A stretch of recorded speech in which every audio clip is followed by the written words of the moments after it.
예, 안녕하세요. 오늘 바쁘신 와중에도 참석해주신 여러분께 진심으로 감사드립니다. 저는 유로모니터 코리아에서 호민테크 부분을 담당하고 있는 강정현 선임연구원입니다.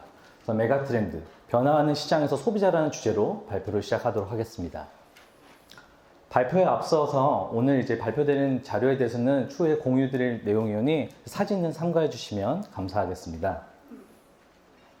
유로모니터에서 짧게 소개를 드리겠는데요. 유로모니터는 런던에, 영국에 본사를 두고 있는 시장 조사 기관이고요. 약 15개의 지사를 운영하고 있습니다. 약 100개국에서 현재 애널리스트들이 직접 조사를 진행하고 있고, 간접 조사까지 포함해서 총 210개국에서 매년 국가별, 지역별, 글로벌별 보고서를 발간하고 있습니다. 유로모니터에서는 총 30개의 산업군을 다루고 있습니다. 오늘 이제 짧은 시간이지만 50분 동안에 약 10개의 산업군을 한번 보도록 하고요. 5개의 소비자 데이터와 같이 한번 보도록 하겠습니다. 오늘 발표 순서는 이렇게 되겠습니다. 그래서 유로모니터에서 보는 메가트렌드는 어떤 것이 있는지 보고요. 메가트렌드 중에서 3가지인 변화하는 시장 선두주자, 그리고 쇼핑의 변화, 건강한 삶, 그리고 마지막 재연을 통해서 발표를 마치도록 하겠습니다.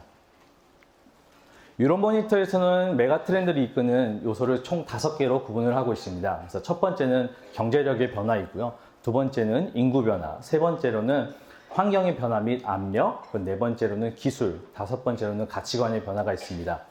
또한 2030년까지 글로벌 산업을 이끌 총 20개의 메가트렌드를 선정을 하고 있고요.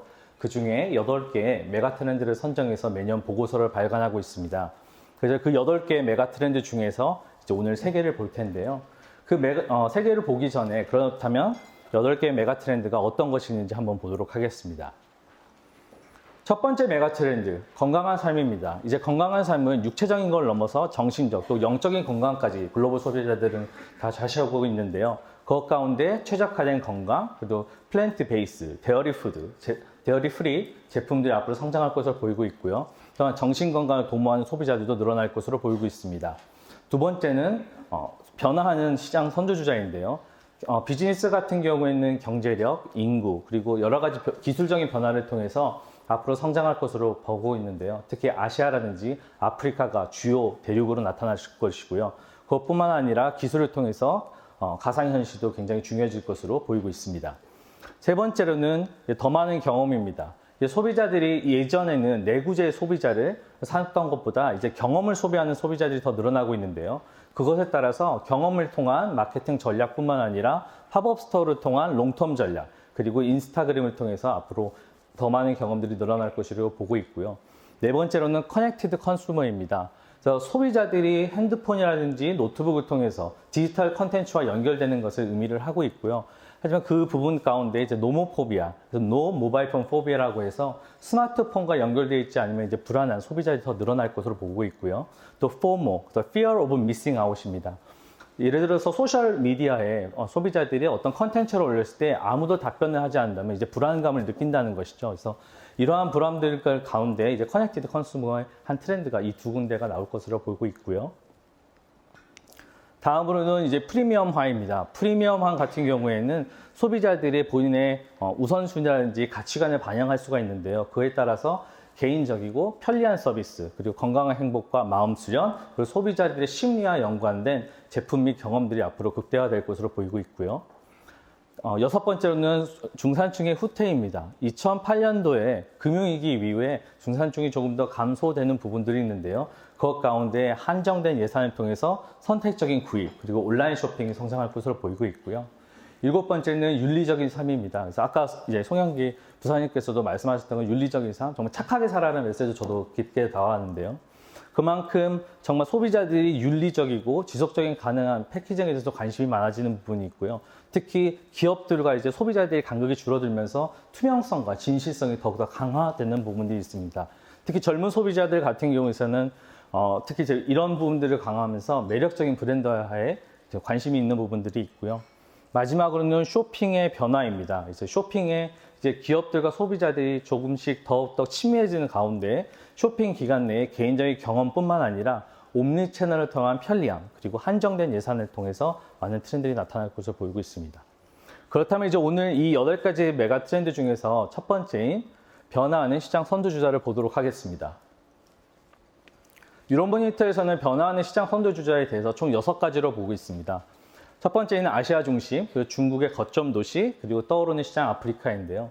인구, 경제력의 변화, 기술 변화로 해서 이 세 가지는 굉장히 중요하다고 볼 수가 있겠지요. 또한 기술 변화를 통해서 가상현실뿐만 아니라 북극 시장이라든지 우주 경제도 굉장히 앞으로 떠오르는 시장이라고 볼 수 있겠는데요. 그 중에서도 오늘 2가지, 아시아의 중심과 떠오르는 시장 아프리카를 보도록 하겠습니다.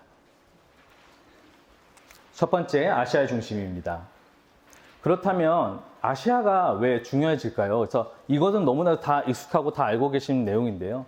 2025년도에 전 세계 출하량의 50%가 이제 아시아에서 출하될 것으로 보이고 있고요. 2030년까지 전 세계 글로벌 소비의 3분의 1이 아시아에서 나타날 것으로 보이고 있습니다.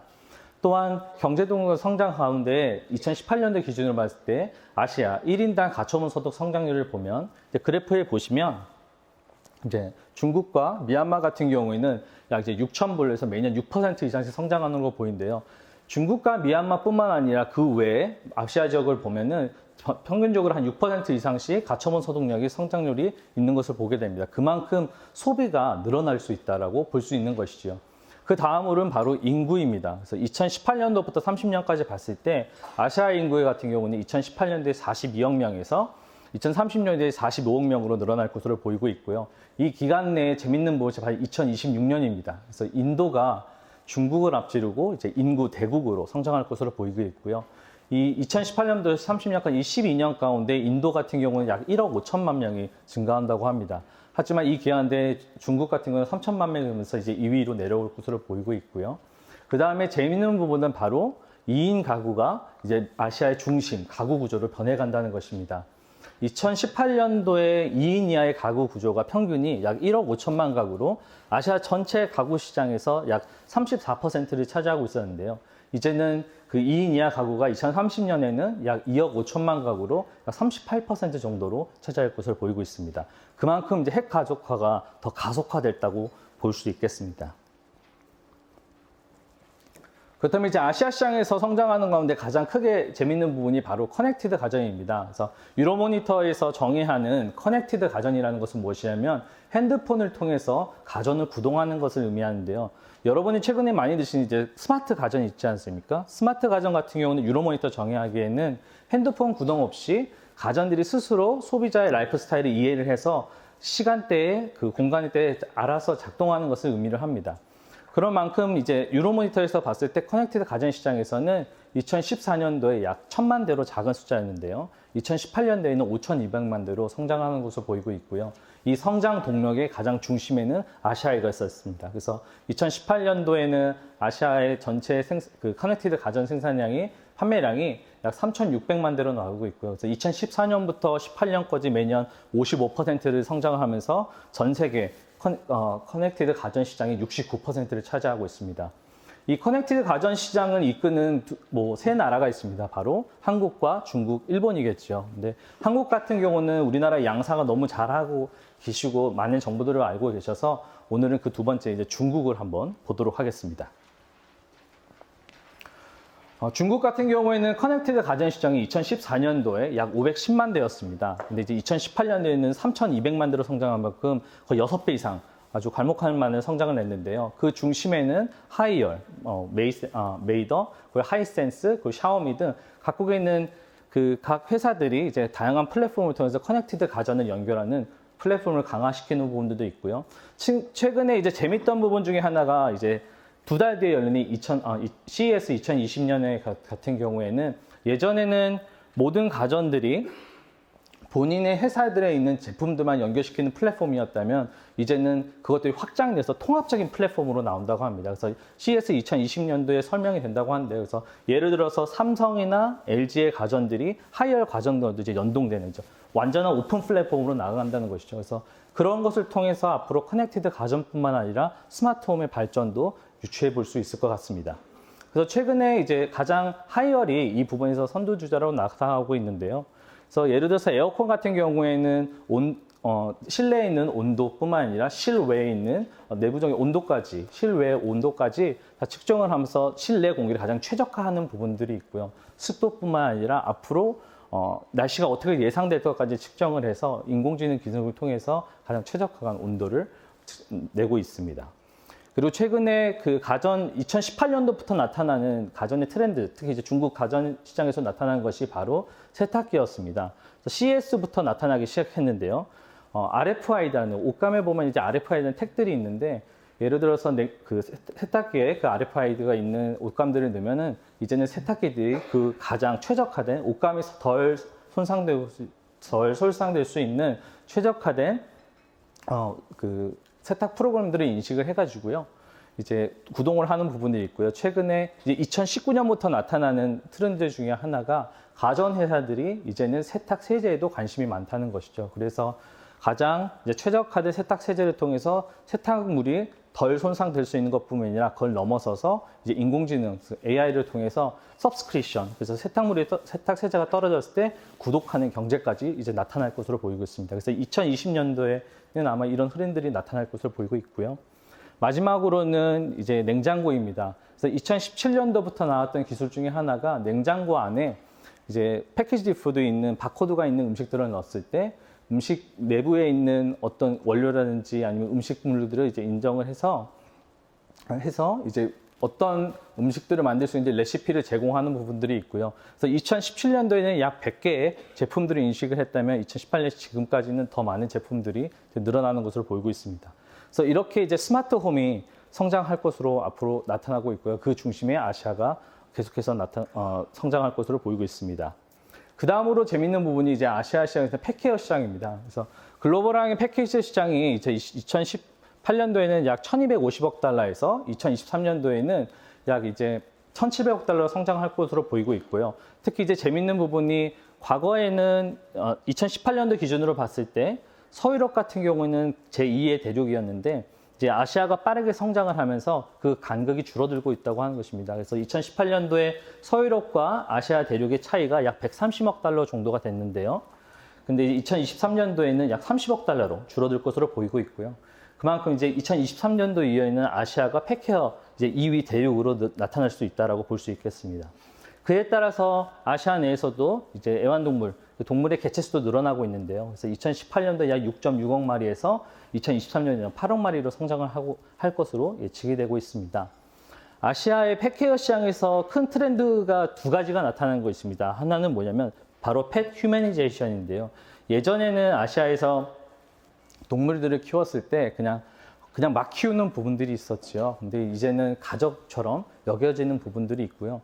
두 번째는 또 다른 흐름대로 바로 고양이를 키우는 가족들이 늘어나고 있다는 것입니다. 그것은 중국뿐만 아니라 일본, 한국, 태국, 대만에서도 이제 고양이를 키우는 가정들이 늘어나고 있다는 것이죠. 그래서 이 두 가지 트렌드가 이 펫케어 시장의 큰 흐름 중에 하나라고 볼 수 있겠습니다. 그렇다면 이제 아시아 중심에서 봐야 될 시장은 바로 일본인데요. 사실 아시아 시장에서 가장 큰 곳은 중국임에도 불구하고 일본을 봐야 되는 것이 뭐냐면 일본 같은 경우에 가장 성숙된 펫케어 시장 중에 하나이기 때문이다. 그래서 일본을 통해서 어떠한 바로미터를 볼 수가 있다는 것이죠. 그래서 아까 말씀드린 대로 일본에서도 펫 휴머니제이션, 그래서 정말 애완동물을 가족처럼 여기는 트렌드는 뭐 당연히 나타나고 있고요.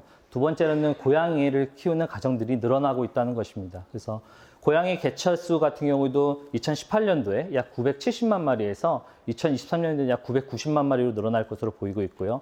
그에 반해서 강아지를 키우는 강아지의 개체수 같은 경우에는 2018년도에 약 890만에서 이제 2023년도에는 820만으로 해서 약 70만 정도 되는 개체수가 줄어들 것으로 보이고 있습니다. 그래서 이제 일본에서도 이제 아까 말씀드린 펫 휴머니제이션 폼이나 고양이를 키우는 가정 가운데 최근에 이제 악시아라는 회사에서 미우미우 제품을 냈습니다. 그래서 이 제품 과정에 특이한 것 중에 무엇이냐면은 고양이의 정신 건강에 도움을 준다고 해서 큰 반향이 있었다고 하고 있고요. 또 힐스 사이언스 다이어트 프로 같은 경우에는 고양이의 노화에 도움을 준다고 해서 큰 이제 프리미엄 제품으로 인기가 있다고 합니다. 그만큼 이제 고양이를 다루는 부분들이 크게 이제 늘어나고 있는데요. 이제 작년부터 나타나는 트렌드 중에 하나가 바로 태국에서도 흥미로웠던 것이 이제 홈메이드 펫푸드가 성장을 하고 있다고 합니다. 그래서 정말 펫 휴머니제이션이 조금씩 이제 아시아 지역에서도 조금씩 퍼져나고 있다 이렇게 볼 수 있겠습니다. 다음으로는 이제 아프리카 시장을 한번 보도록 하겠습니다. 그래서 사실 아프리카 시장 같은 경우에는 굉장히 생소한 시장이죠. 그래서 사실 다루기가 좀 접근성이 어려웠던 부분들이 있는데요. 유로모니터에서는 이제 아프리카 시장에서 크게 이제 8가지 기준으로 봐서 성장할 것으로 보이고 있습니다. 그래서 첫 번째는 기본적인 인프라 구축이 있겠고요. 두 번째로는 농촌으로 진출하는 것, 그리고 지속 가능성, 현지 상품, 그리고 기술, 파트너십과의 협력, 지역성 강화, 그리고 마지막으로 창의적인 지불 시스템, 이 8가지가 있는데요. 그 중에서도 오늘 한 2가지 기본적인 인프라 구축뿐만 아니라 이제 창의적인 지불 시스템을 한번 보도록 하겠습니다.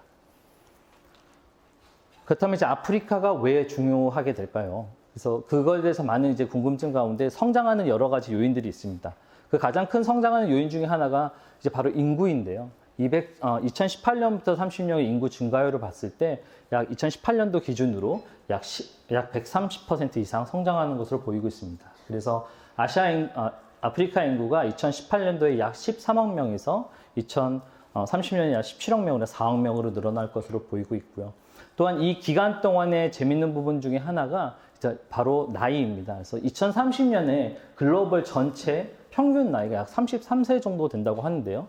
아프리카 같은 경우에는 2030년대 평균 나이가 약 23살, 약 10살 어린 부분으로 나타나는 분들이 있고요.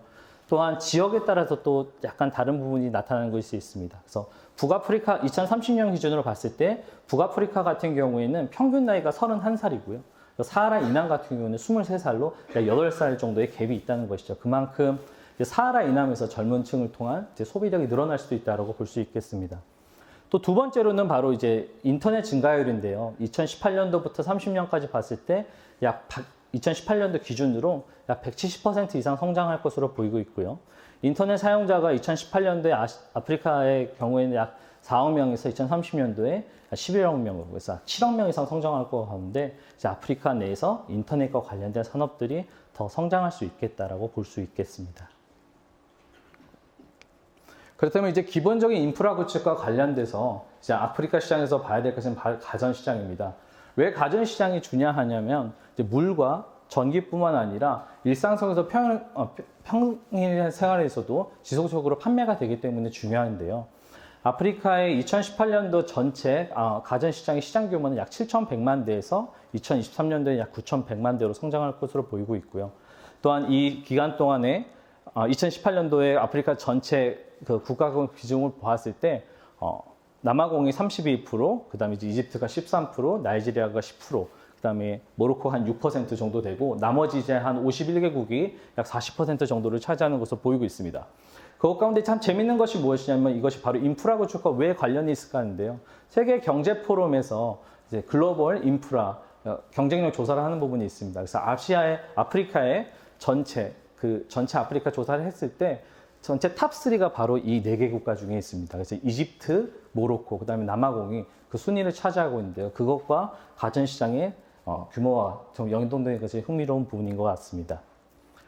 그렇다면 이제 아프리카 내에서 가장 중요한 가전 시장 중에 하나가 바로 남아프리카 공화국입니다. 아까 말씀드린 대로 기본적인 인프라가 구축되어 있는 것만큼 이제 지속적으로 성장을 하고 있는 부분들인데요. 특히 이제 KIC라는 남아프리카 공화국 현재 가전 회사가 있습니다. 그래서 이 회사 같은 경우에도 이제 에너지 효율이라든지 이런 거를 관련을 하면서 지속적으로 성장을 하고 있고요. 또한 그것뿐만 아니라 흥미로운 것이 이제 저희 데이터에 따르면 죄송합니다. 예, 저희 데이터에 따르면 이제 아프리카 내에서 빌트인 산업이 계속적으로 성장하고 있다는 것입니다. 특히 남아프리카 같은 경우에는 빌트인 산업이 매년 5%씩 성장을 하고 있는데요.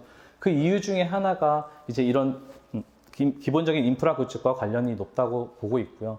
최근에 중국 하이센스에서 이제 남아프리카 케이프타운 근처에 공장을 세웠다고 합니다. 그래서 약 500명의 사람들을 고용을 하고 있고요. 그것뿐만 아니라 이제 매일 1,500대의 TV와 1,200대의 냉장고를 생산하면서 약 13개국에 수출을 하고 있다고 합니다. 그만큼 이제 남아프리카 공화국이 가전 시장에도 좀 각축을 할 것으로 보이고 있습니다.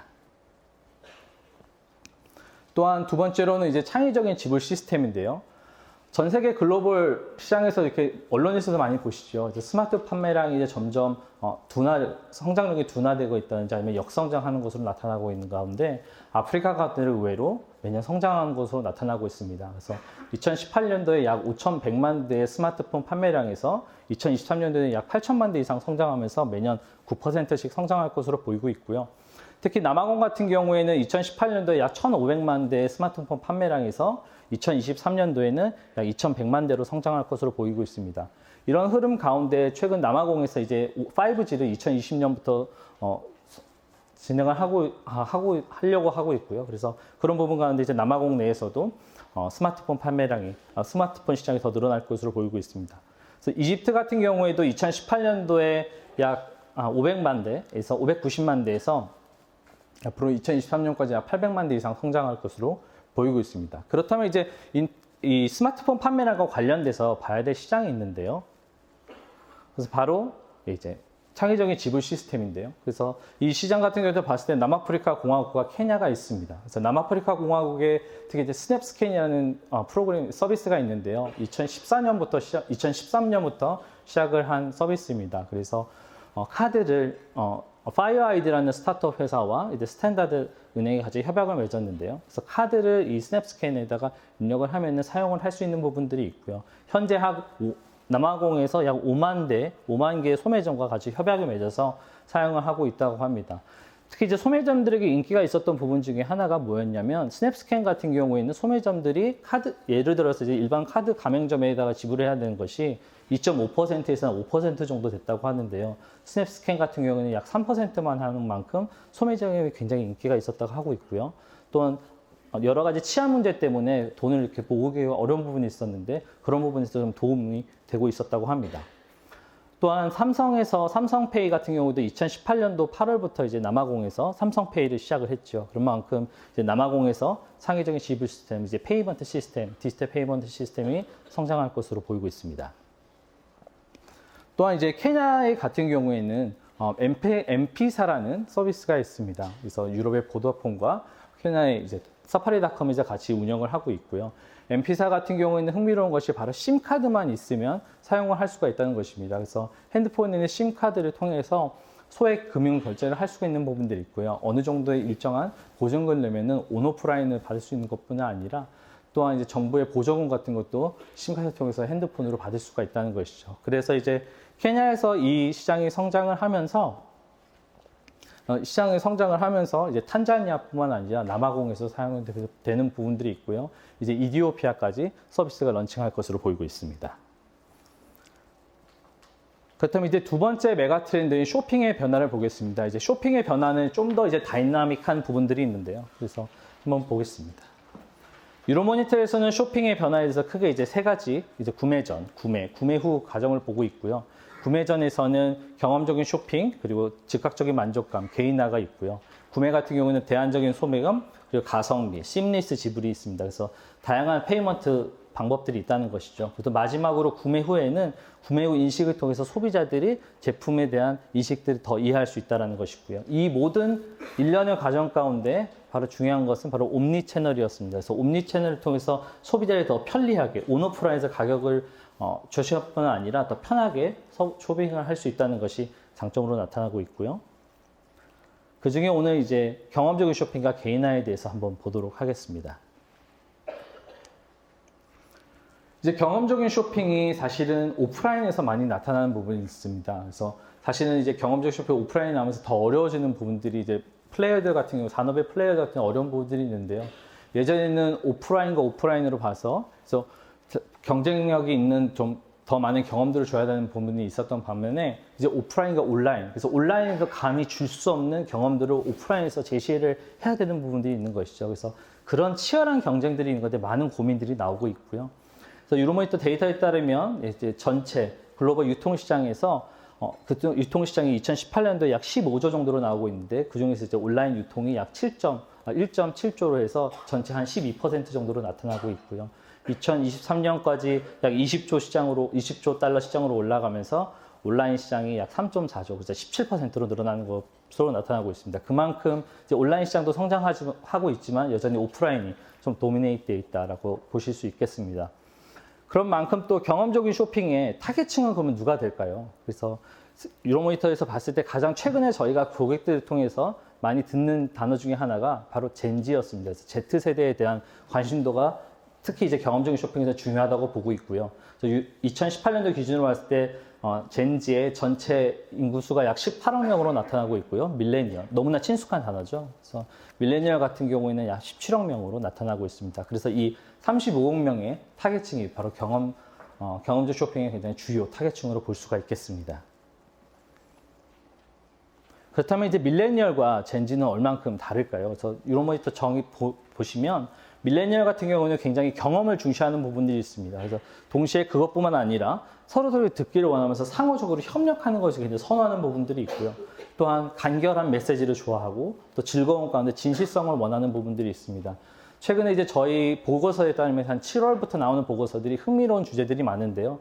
이제 밀레니얼이 가족을 이루고 가정을 이루고 있다는 것입니다. 그래서 예전보다 이제 특히 밀레니얼이 가정들을 이루면서 특히 원하는 것들이 뭐냐면 바로 워라밸이라는 것이죠. 그 흐름 가운데 이제 남성 상도도 조금씩 바뀌고 있는데요. 예전에는 가정의 일에서 정말 보조자 역할을 했다면 이제 참여자 역할로 글로벌한 트렌드가 나타나고 있다는 것이고요.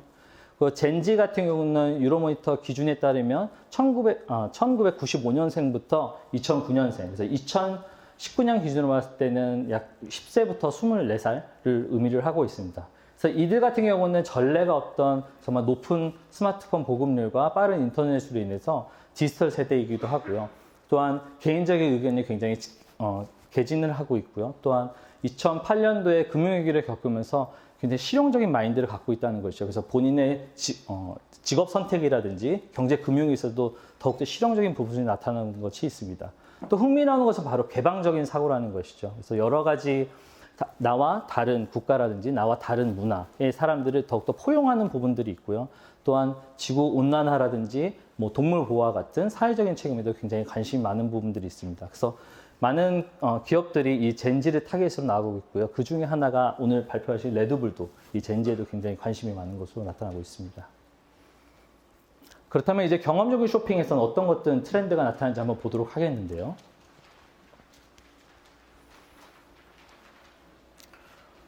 예, 글로벌 색조 화장품 시장 내 매점 유통, 그리고 매장 유통과 비매장 유통 판매가 기준으로 봤을 때 여전히 이제 매장 유통이 굉장히 압도적인 것으로 나타나고 있습니다. 이제 2010년도에 약 410억 달러에서 2018년도에 510억 달러.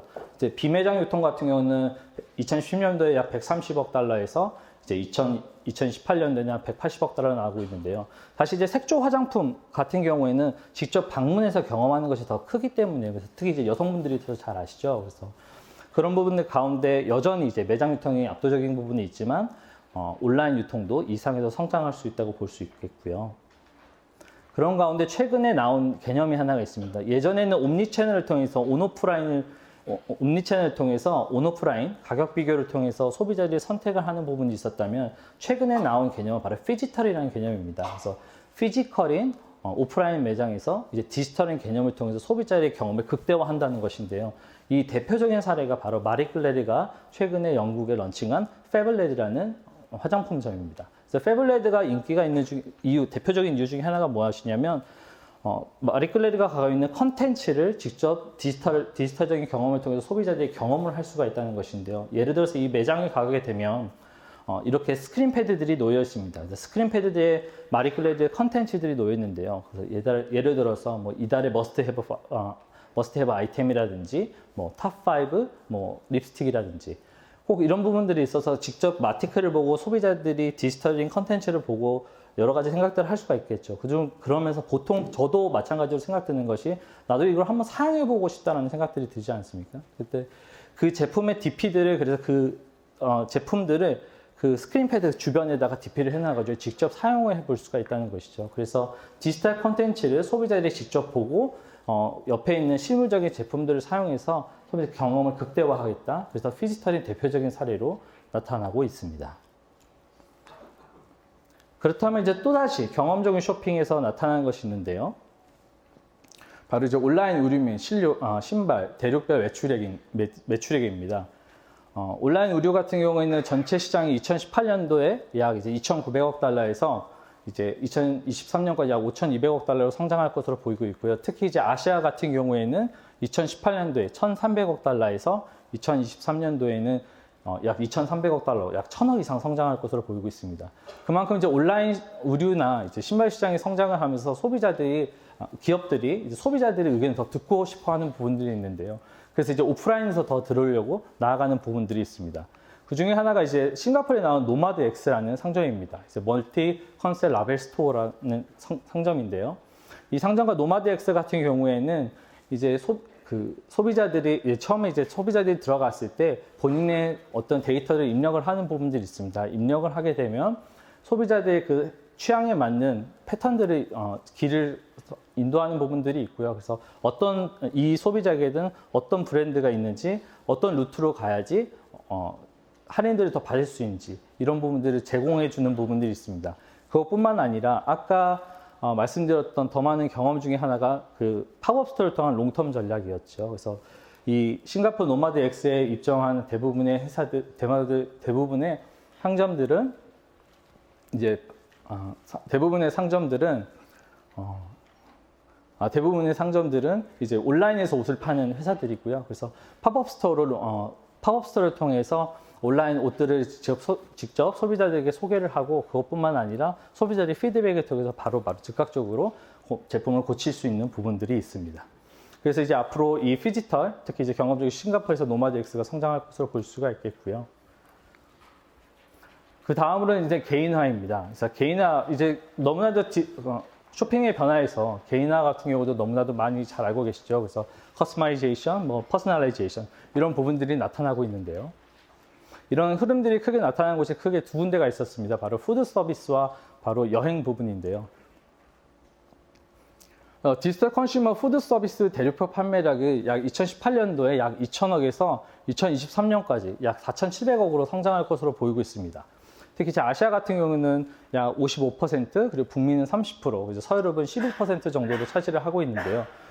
디지털 컨슈머의 푸드 서비스가 빠르게 성장하는 이유 중에 몇 가지가 있습니다. 그래서 첫 번째로는 소비자들이 이제 가격적인 탄력성을 통해서 예를 들어서 싼 음식을 먹고 싶은 부분들이 있어서 온라인으로 빨리 결제를 하는 부분들이 있고요. 또한 두 번째는 편의성이죠. 그래서 빨리 배달할 수 있기 때문에 성장하는 부분들이 있는데요.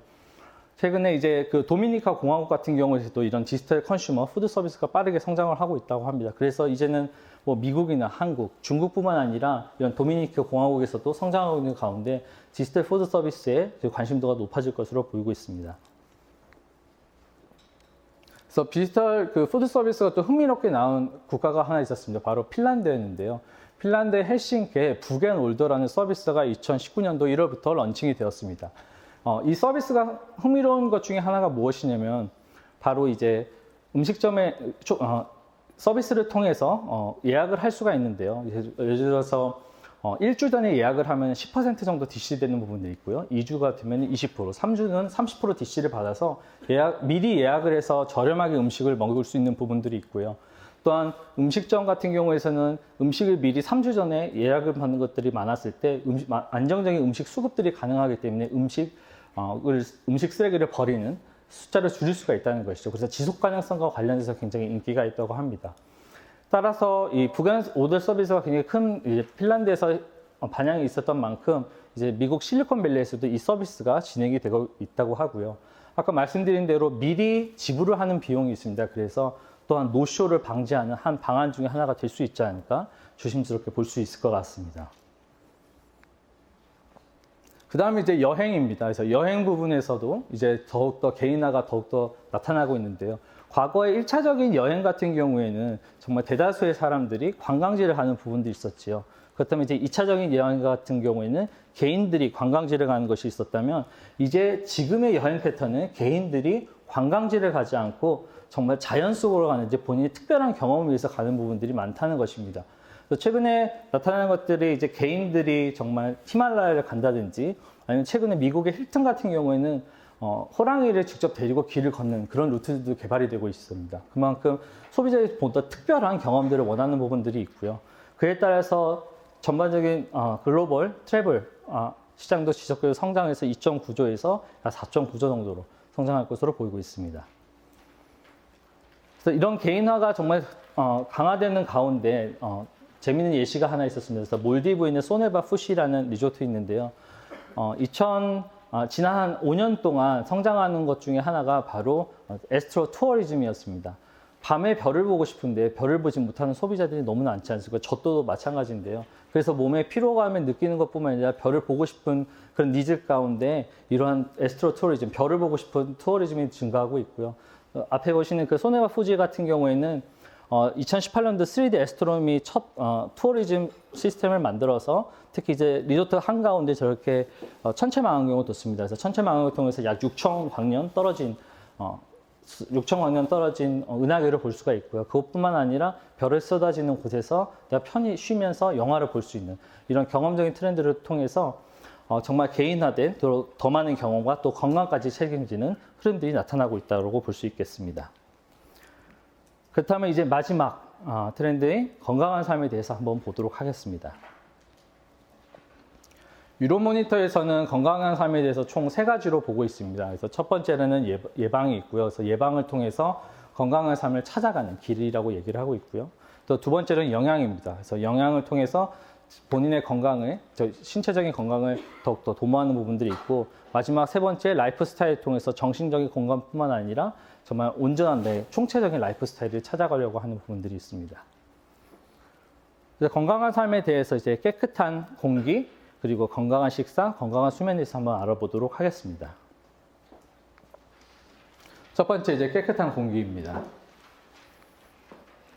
유로모니터에서 매년 이제 글로벌 조사를 하고 있는데 소비자 조사를 하고 있습니다. 그래서 소비자 조사를 했을 때 글로벌 소비자들의 답변이 이제 먼지뿐만 아니라 계절별 알러지 문제가 있다고 약 20% 되는 소비자들이 응답을 하였고요.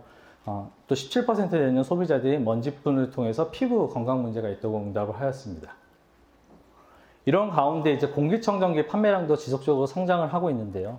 2018년도에 전체 공기청정기 판매량이 약 2천만 대에서 2023년도에는 약 2,600만 대로 성장을 할 것으로 보이고 있고요. 그 가운데서 이제 아시아가 약 1,200만 대에서 1,700만 대로 성장하는 만큼 아시아가 주로 성장하는 것으로 나타나고 있습니다. 그 공기청정기 판매량과 관련돼서 봐야 되는 것이 바로 미세먼지 농도인데요.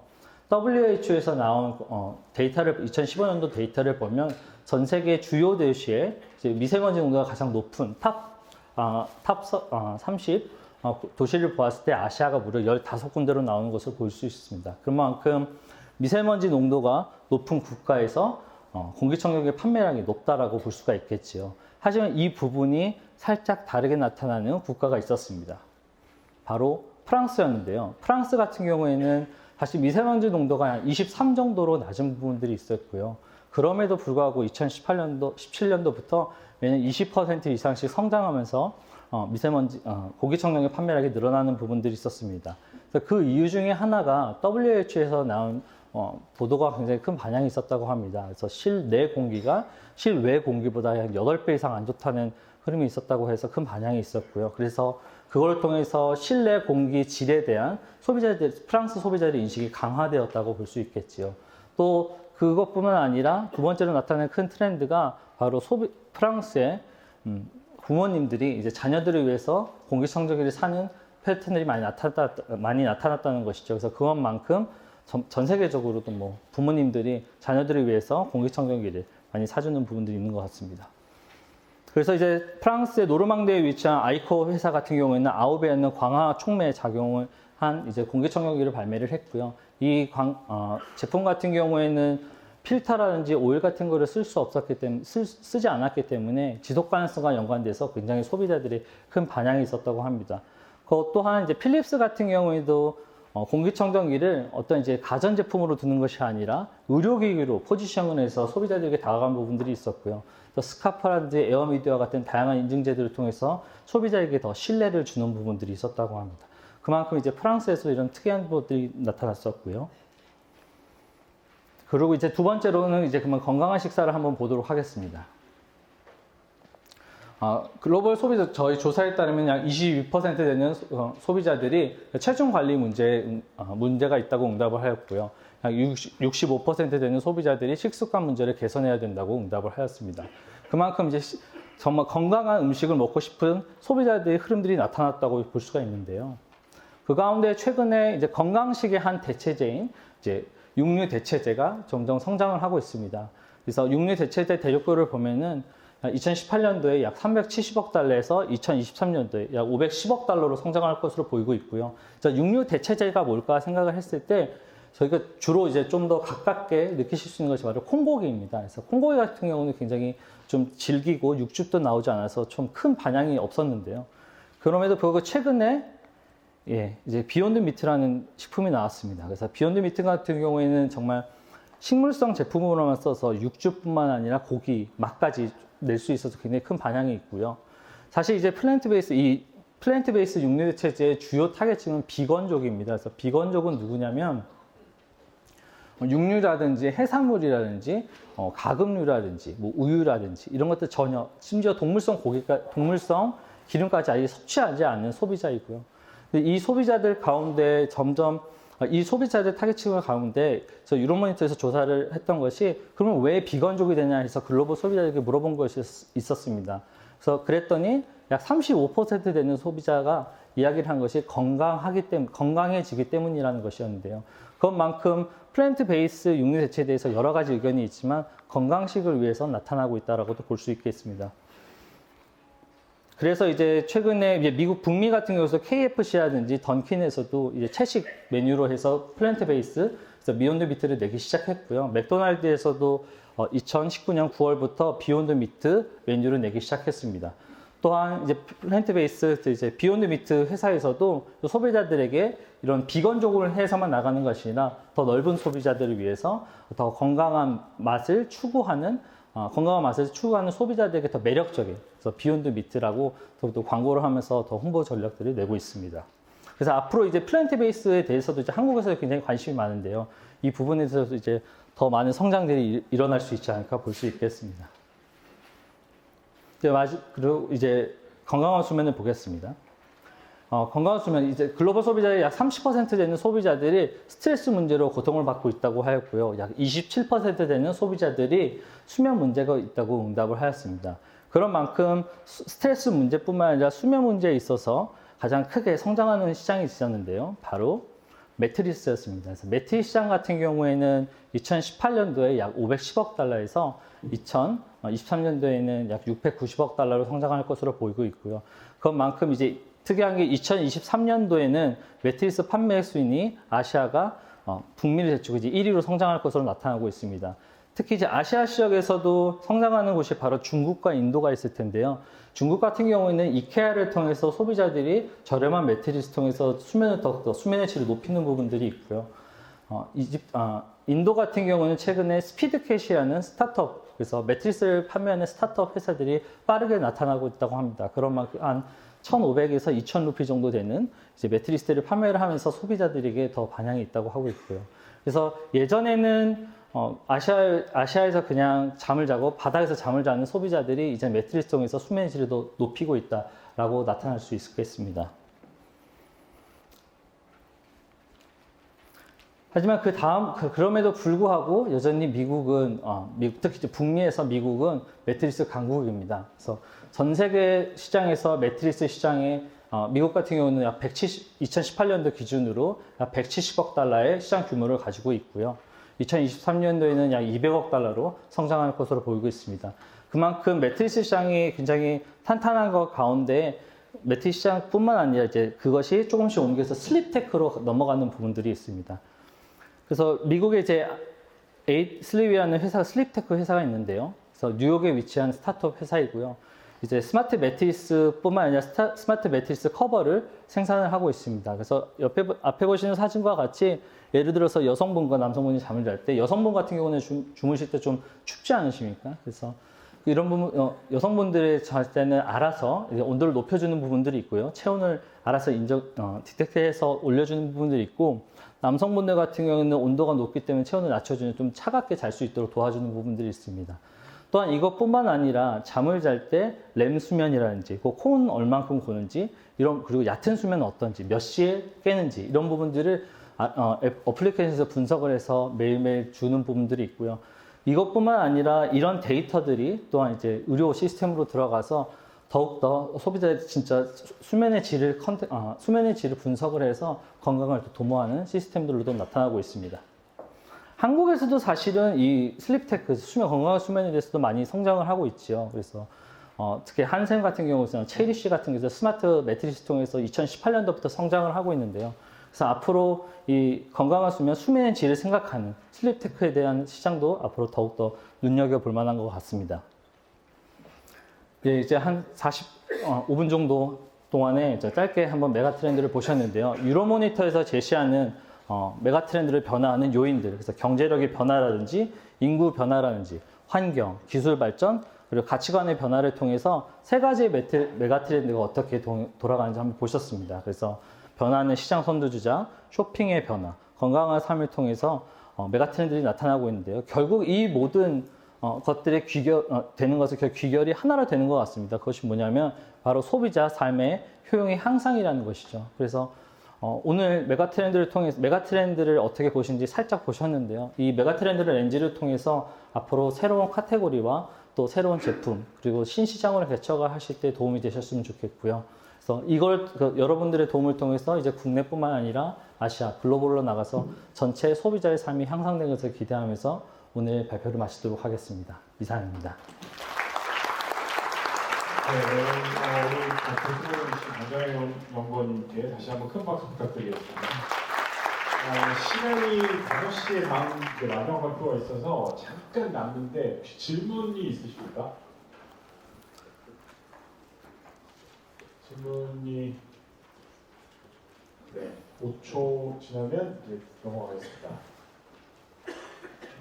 워낙 자료가 준비가 잘 돼 있어서 따로 여기서 바로 질문 있으시면요. 그 앞쪽에 마이크 좀 전해 주시겠습니까?